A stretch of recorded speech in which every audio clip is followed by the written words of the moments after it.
त्रयंबकेश्वर ज्योतिर्लिंग मंदिर महाराष्ट्र प्रांत के नासिक जिले में त्रयंबक गांव में है।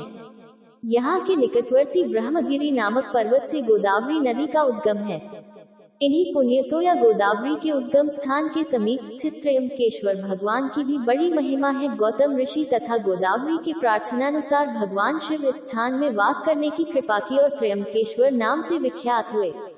मंदिर के अंदर एक छोटे से गड्ढे में 3 छोटे छोटे लिंग है। ब्रह्मा, विष्णु और शिव इन तीनों देवों के प्रतीक माने जाते हैं।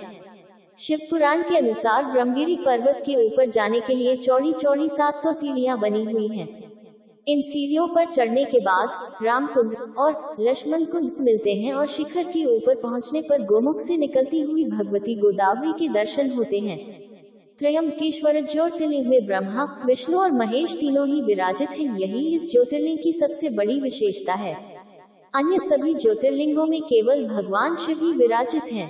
गोदावरी नदी के किनारे स्थित त्रयंबकेश्वर मंदिर काले पत्थरों से बना है। मंदिर का स्थापत्य अद्भुत है। इस मंदिर के पंचक्रोशी में काल सर्प शांति, त्रिपिंडी विधि और नारायण नागबली की पूजा संपन्न होती है, जिन्हें भक्तजन अलग अलग मुराद पूरी होने के लिए करवाते हैं। इस प्राचीन मंदिर का पुनर्निर्माण तीसरे पेशवा बालाजी अर्थात नाना साहब पेशवा ने करवाया था। इस मंदिर का जीर्णोद्धार 1755 में शुरू हुआ था और 31 साल के लंबे समय के बाद 1786 में जाकर पूरा हुआ। कहा जाता है कि इस भव्य मंदिर के निर्माण में करीब 16 लाख रुपए खर्च किए गए थे, जो उस समय काफी बड़ी रकम मानी जाती थी। गांव के अंदर कुछ दूर पैदल चलने के बाद मंदिर का मुख्य द्वार नजर आने लगता है। त्रयंबकेश्वर मंदिर की भव्य इमारत सिंधु आर्य शैली का उत्कृष्ट नमूना है। मंदिर के अंदर गर्भगृह में प्रवेश करने के बाद शिवलिंग की केवल अर्घा दिखाई देती है, लिंग नहीं। गौर से देखने पर अर्घा के अंदर 1-1 इंच के 3 लिंग दिखाई देते हैं। इन लिंगों को त्रिदेव ब्रह्मा, विष्णु और महेश का अवतार माना जाता है। भोर के समय होने वाली पूजा के बाद इस अर्घा पर चांदी का पंचमुखी मुकुट चढ़ा दिया जाता है।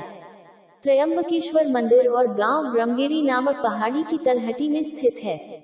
इस गिरी को शिव का साक्षात रूप माना जाता है। इसी पर्वत पर पवित्र गोदावरी नदी का उद्गम स्थल है। कहा जाता है, प्राचीन काल में त्रयंबक गौतम ऋषि की तपोभूमि थी। अपने ऊपर लगे गोहत्या के पाप से मुक्ति पाने के लिए गौतम ऋषि ने कठोर तप कर शिव से गंगा को यहाँ अवतरित करने का वरदान मांगा। फलस्वरूप दक्षिण की गंगा अर्थात गोदावरी नदी का उद्गम हुआ। गोदावरी के उद्गम के साथ ही गौतम ऋषि के अनुनय विनय के उपरांत शिवजी ने इस मंदिर में विराजमान होना स्वीकार कर लिया। 3 नेत्रों वाले शिव शंभू के यहाँ विराजमान होने के कारण इस जगह को त्रयंबक 3 नेत्रों वाले कहा जाने लगा। उज्जैन और ओंकारेश्वर की ही तरह त्रयंबकेश्वर महाराज को इस गांव का राजा माना जाता है। इसलिए हर सोमवार को त्रयंबकेश्वर के राजा अपनी प्रजा का हाल जानने के लिए नगर भ्रमण के लिए निकलते हैं। इस भ्रमण के समय त्रयंबकेश्वर महाराज के पंचमुखी सोने के मुखौटे को पालकी में बैठाकर गांव में घुमाया जाता है। फिर कुशावर तीर्थ स्थित घाट पर स्नान कराया जाता है। इसके बाद मुखौटे को वापस मंदिर में लाकर हीरे जड़ित स्वर्ण मुकुट पहनाया जाता है। ये पूरा दृश्य त्रयंबक महाराज के राज्याभिषेक सा महसूस होता है। इस यात्रा को देखना बेहद अलौकिक अनुभव है। त्रयंबकेश्वर गांव नासिक से काफी नजदीक है। नासिक पूरे देश से रेल, सड़क और वायु मार्ग से जुड़ा हुआ है। आप नासिक पहुंचकर वहां से त्रयंबक के लिए बस, ऑटो या टैक्सी ले सकते हैं।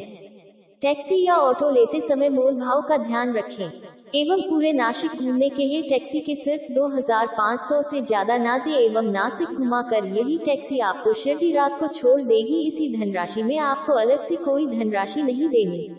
कुशावर तीर्थ की जन्म कथा काफी रोचक है। कहते हैं ब्रह्मगिरी पर्वत से गोदावरी नदी बार बार लुप्त हो जाती थी। गोदावरी के पलायन को रोकने के लिए गौतम ऋषि ने एक कुशा की मदद लेकर गोदावरी को बंधन में बांध दिया। उसके बाद से ही इस कुंड में हमेशा लबालब पानी रहता है।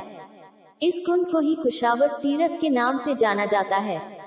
कुंभ स्नान के समय शैव अखाड़े इसी कुंड में शाही स्नान करते हैं। दंत कथा।